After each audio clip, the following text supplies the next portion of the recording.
This is 2021 UPSC CSAT question. If the price of an article is decreased by 20% and the new price is increased by 25%, what is the net change in the price?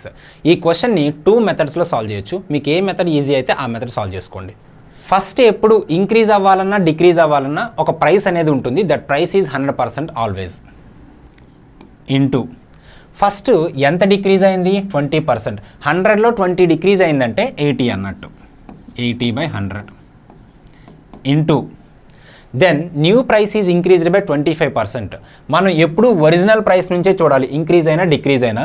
Original price 100, 25% increase అయింది కాబట్టి 125 అవుతుంది.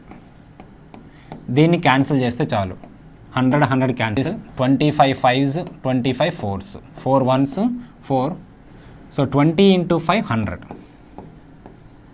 So original price ఎంత? 100. ఇప్పుడు వచ్చిన price కూడా 100. So there is no change. That means 0%.